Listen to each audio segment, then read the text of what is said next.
welcome to the Love How Deep podcast with Brian and Heather Mayer. Our purpose is to equip married couples like you with resources that rely on the transformative power of God's Word to strengthen your relationship.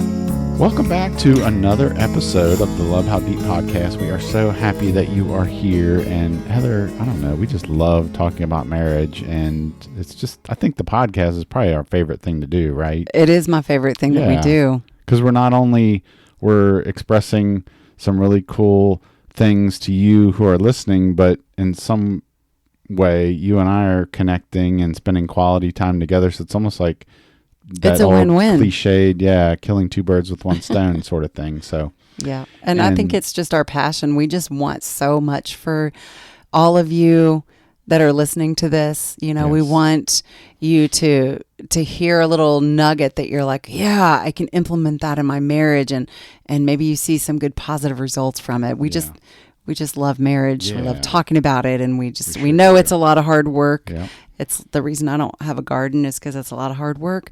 Well, and we also live in a townhome. That too. Yeah. But but marriage is hard too. It is. I mean, our marriage is good, but it's hard work to keep it that way, to always improve on things. So. That's right. And but I love it. It's good. Yeah.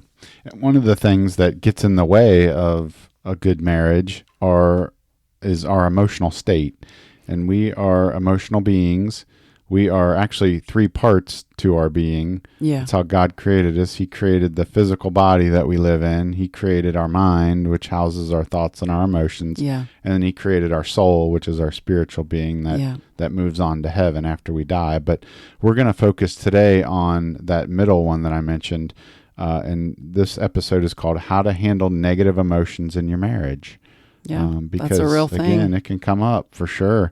And I think, in my practice as a counselor, that's my day job. That's me as Clark Kent, I suppose. I don't know if I'm Superman otherwise, but you're Superman. Yeah, right. So, but I think in addition to talking through from a biblical perspective, there'll probably be some things I can add, I'm sure, from a clinical perspective, so to speak. But again, this is not counseling. This does not take the place of counseling. Go get help if you need it.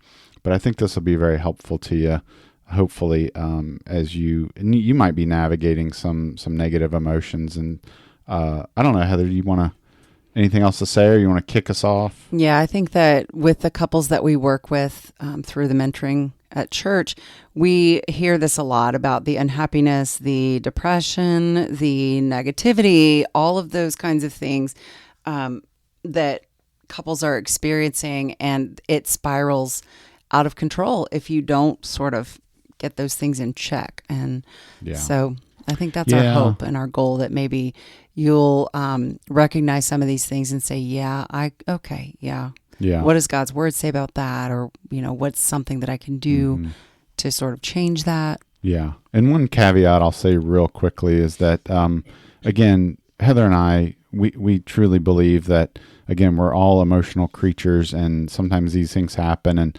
sometimes you'll run into people in your life that, think that this is easy, and, why are you feeling this way? Why are you acting this way? And some of these things are a process to change.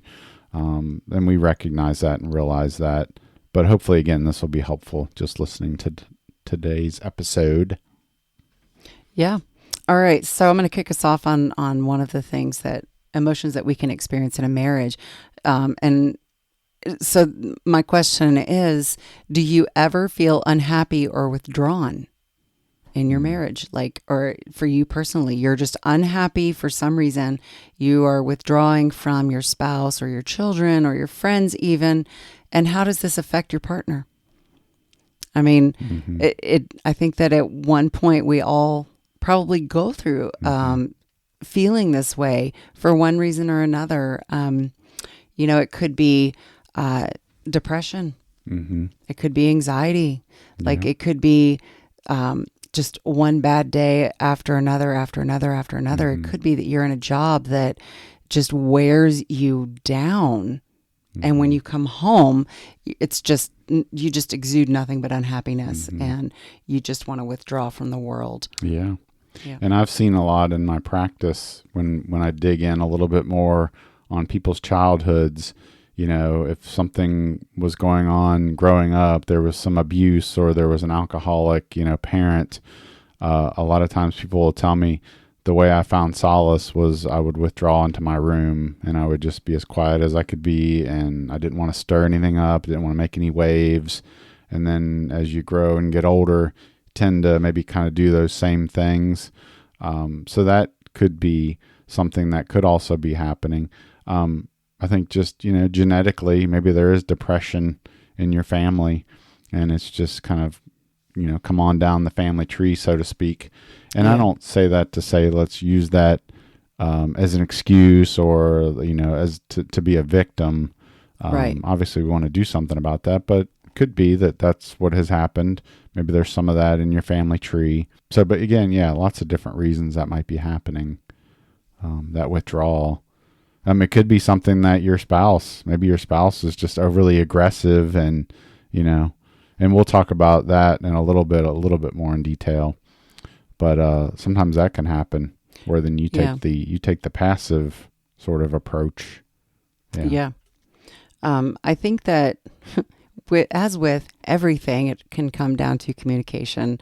And are you able to communicate with your spouse to say, I don't know why I just need to be by myself for a little while when I get home, or I just don't want to be around anyone once I come home from work, or I'm very unhappy. Like, what do you recognize in yourself of like, I can put a finger on this. I just feel sad, depressed, unhappy. But have you looked to try to figure out what that reason is, why you're feeling that way? And so I think a conversation with your spouse of like, maybe your spouse can help you figure these things out, to dive a little bit deeper and put a name to what is it that's bringing about this unhappiness in you. It gives your spouse a little bit more of an understanding of you as a person, and can help them realize maybe some more things that you need or don't need. And can your spouse help eliminate some of the stress that you're feeling? If it's things around the house, if it's the kids, if it's, things that aren't getting done, like whatever it is, communicating each other and being supportive. And if you're listening to your wife or your husband explain all of these things to you, be supportive, be loving, and ask them, what do you need from me? Do you just need to vent to me, or do you need me to do something? How can I help you is such an important thing to ask, and to also to be careful not to try to fix it and say, well, this is what you need to do. You should, this is going to fix it right there. In that moment, that is not what we need to hear when we're experiencing these emotions. Really, it's just you offering yourself in some way shows so much love and support. And if you are the one that's feeling unhappy or sad, depressed, whose responsibility is it to make you feel happy and involved in something? I think that is your responsibility to maybe persevere through whatever that hard stuff is that you're feeling. Persevere through that and make it a point to say, you know what, I'm going to do this anyway. I can stay at home and be miserable, or I can go out and do X, Y, and Z, and maybe I won't feel as miserable. I don't know. Yeah. I was just going to say real quick, there are times where I'm just not feeling myself, just kind of blah. And if I get outside where there's sunshine, go for a walk, go for a run, most of the time helps. I come back feeling so much better. So much better. Yeah. Does it completely solve everything? Maybe not, but no. If it can help me feel 10% better, then it was worth it. It was worth it. And I just wanted to read Proverbs 12:25 says, anxiety weighs down the heart, but a kind word cheers it up. So anxiety, sadness, depression, stress, all of those things totally build up in us and weigh us down and cause us to just withdraw from the world.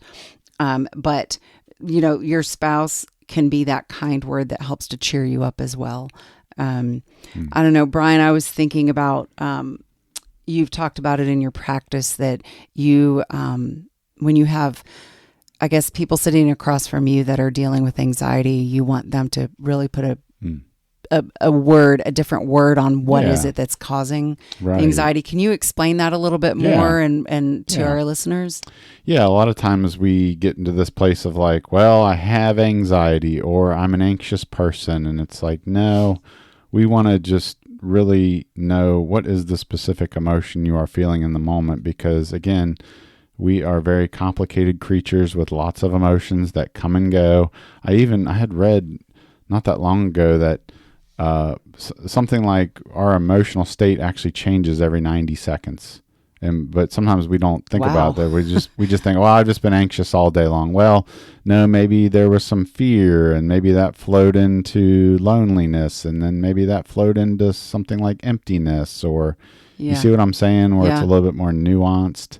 And the whole purpose behind that and identifying that is to know that, again, things change. You do have a little bit more power over your emotions than maybe you think. Because again, but if I'm just saying all the time, well, I'm just anxious, I'm an anxious person, then you sort of become a slave to what that is. Right. Rather than just saying, I feel lonely right now. Okay, well, if I feel lonely, what might help that? Oh, maybe I'll go volunteer for a couple hours down at the retirement home, and maybe you'll just call up a friend and say, hey, let's do lunch. Right. Exactly. So and then too, I don't think we mentioned this, the acronym HALT, HALT. Yes. You might ask yourself that, and what that stands for is hungry, angry, lonely, or tired. Or is that a reason why I'm kind of feeling withdrawn, sullen, So making sure that you're asking yourself those questions as well. Yeah, it takes that just digging a little bit deeper into your soul to kind of discover why you're feeling a certain way. Yeah. Like I remember about a month ago, you were in Bible study, and I was here by myself. Like I normally do. I go get my coffee, I climb back in bed, and I read a book and drink my coffee with my cat next to me. It's just kind of like me time. And just for whatever reason, I just started having this overwhelming feeling of sadness and depression, to the effect of like, I started having these thoughts of like, no one likes me. I'm a grown woman. That's like, no one likes me, and I have no friends, and just nobody wants to do anything with me or be around with me. And it was just like, all of a sudden I stopped and I'm like, what is wrong with me? What is going on? Like, and I just feel like that was just an attack. Honestly, I think just felt like it was an attack, because I can look at all of those and see how ridiculous those thoughts were. Or I could have dwelled on those and thought, oh my gosh, that's so true. Yeah, that's so true. Like, yeah, I don't know. And so I tried to figure out, like, why am I feeling this way? Which I think is where that halt comes in, I don't know that I was hungry. I don't know which word would have described where I was in that moment, but the fact remains that I looked at, like, why am I feeling this way? Is there a reason? Because this does not make sense. Yeah. And that's good. But you have to dig a little bit deeper. Yeah. Right. Yeah. Because a lot of times I almost call, it's like surfing. Are we surfing the wave, and are we not making a choice to jump off of the wave? Yeah. Because when you're surfing, which I've actually never done, but I'm assuming you can jump off of the wave, you don't have to ride it all the way into the beach. I don't know. So, I have no idea. Yeah. So I've not tried that. Yeah. But, So, yeah. Well, let's go to another one. This involves... Are you feeling controlled in your relationship, or maybe are you the one that has issues with control? And when I say control, again, this is definitely a gray area. It can go all the way from abusive behavior, like a physical control and being physically abusive, which is pretty clear, and you can kind of see that. And obviously, if that's happening, then safety and removing yourself from that situation is important. Absolutely. But, yeah. Get that help that you need there if that's what's going on. Yeah. But it is controls on a spectrum, and it could go into emotional areas, which can be abusive. But there's also control that can happen if one person is dealing with anxiety or needing to have things just so in a certain way. That can actually look like you're trying to be controlled, where a lot of times it's actually your spouse, your partner is actually trying to control their own anxiety. So I've seen a lot of situations where one person will be like, no, when we go out of town, we go on a trip, we've got to have the schedule just like this. This is how it's got to go, and I want to make sure, and I need to know, and I need to understand what's going to happen. Don't mess with the schedule. Yeah. And then you as a spouse say, well, hey, I was just thinking, maybe you've gone through half the plan for the day. What if we did this instead? And then that spouse that's got so much anxiety is like, no, we can't do that. We've got this and we've got that, and we've got to keep this going. And so that can kind of look like control. But I think the big part is how do you respond to that controlling behavior? Like if you're on the other end of that. And so obviously being assertive and letting your partner know, hey, I don't know if you mean to be this way, but I'm feeling awfully controlled right now. Are you trying to control me? What's going on here? I don't know if that kind of makes sense to you, Heather. I think so. And I think that you just took it right back to communication. Yeah. And having a conversation, to bounce off of your example of, planning the trip, and we must do all of these things in this order, and just having that control there. And, when the other person says, hey, what about this?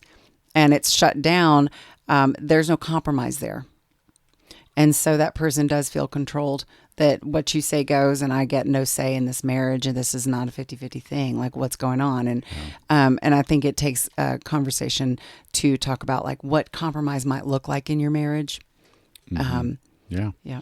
And two, you'll hear me say this a lot, but professionally being a therapist, my mind always goes back to childhood, and what kind of how did you grow up? And I think for you and I, you lived in a more structured environment because your father was in the military, and I lived in a less structured environment. My parents were divorced.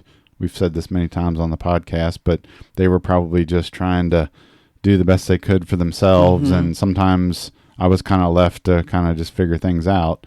And so maybe that could be something that happens when you and I go on vacation, where you want like that little bit more of a structured plan, and I'm just like, whatever, we'll figure it out when we get there. And so sometimes we can kind of knock heads a little bit on that. But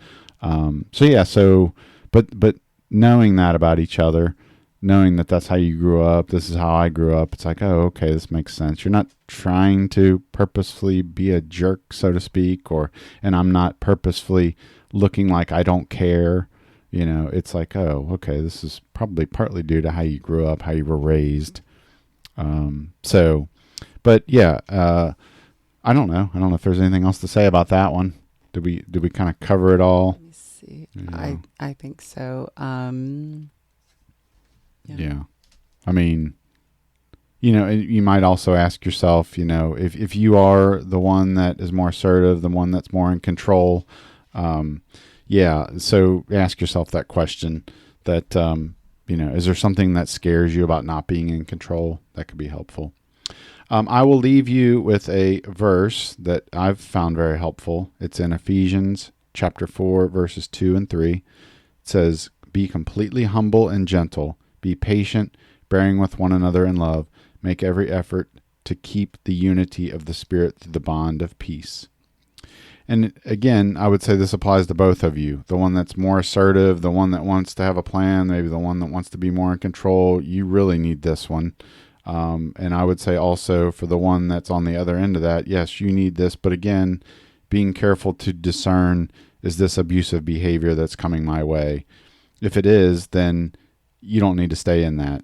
But if it's something different, if you really talked it out and you kind of say, hey, this is not what this is, then yes, I would completely encourage you being on the other end of it to be humble and gentle.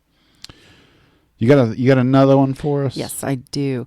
So this, I think, happens a lot. We see it a lot with couples that we work with, and that is criticism and negativity is that an issue in your marriage? And sometimes we just feel so comfortable with our spouse and just feel like we can be who we are in front of them and say whatever we want to them because they're going to love you regardless of what you say or do, and we can just like let them have it. And really that tears your spouse down to constantly criticize them and be negative about everything. I think it just tears them down. It does. I don't even know how else to put that. Yeah. But their emotions are going to take them to a place of like, I'm not good enough. I can't make I don't measure up. I can't make my spouse happy. Can't do anything right. Can't do anything right. Yeah. Yeah. And I will challenge you, if you are the critical one in your relationship, well, number one, start to be aware of that. But number two, I've often found that those that are extremely critical are often, what's happening is there's something within them that is actually criticizing them. Maybe it's a voice from their past, maybe it's a parent, or maybe it's Satan, or maybe it's something that they've built up in themselves. And so a lot of times when you're barking at your spouse consistently about something, I want you to look inward and say, is there something that I'm not happy with myself? Or is there some kind of rule that I've developed in life that if my partner's not meeting this, then I'm going to be critical of? But really it's me that I'm critical of, is another thing I think I hear a lot about. And one other thing I'll mention too that I love talking about, John Gottman, famous couples researcher, said that there's these things called the 4 horsemen that when they're present in a relationship, they can predict divorce something like 92% of the time. And one of those is criticism. So if you're criticizing your spouse a lot, you can expect that potentially there's a higher rate of divorce in your future if you don't stop it. Right. So let's see what God's word says about that. Romans 14:12-13 says, yes, each of us will give a personal account to God. So let's stop condemning each other. Decide instead to live in such a way that you will not cause another believer to stumble and fall. I mean, so God is saying right there, stop it. Just stop it. And, and just behave more in a more loving, accepting way. I think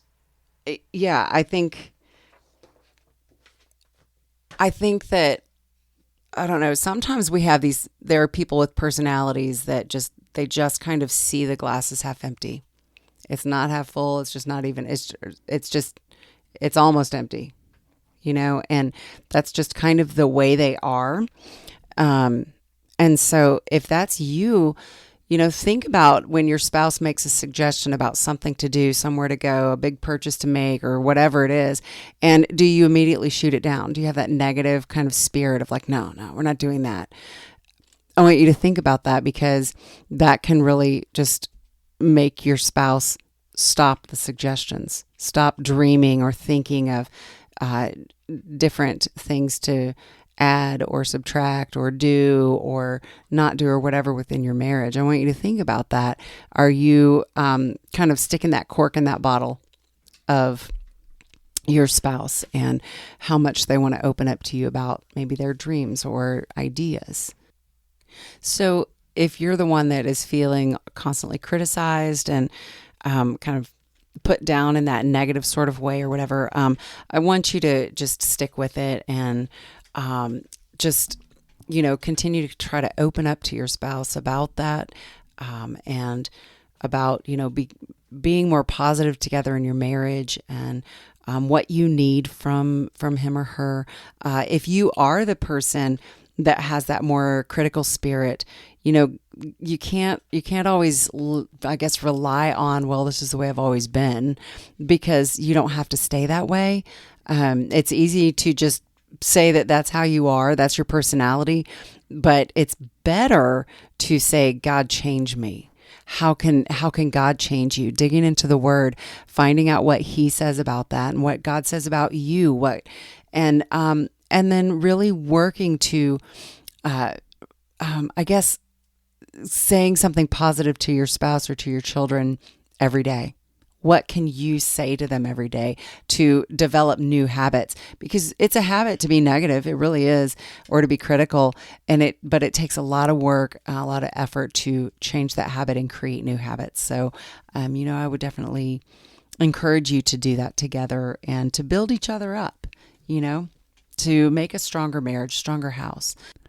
I think that's an awesome place to leave us. I love how you just turned sort of the episode called How to Handle Negative Emotions in Your Marriage into something positive there. So thank you for that, Heather. And with that, we will go ahead and wrap up for today. We'd encourage you, sign up for our newsletter. It's a great way to keep in touch with us and to know what we're doing and what we've got going on. And we always try to be helpful in the newsletter to give you something to think about and something to do together as a couple. So go to the show notes for this episode, and you'll see a link for that at the bottom of the show notes. And with that, we will close out. We are so thankful again that you have decided to listen today, and we will look forward to talking again on the next episode. Take care until then.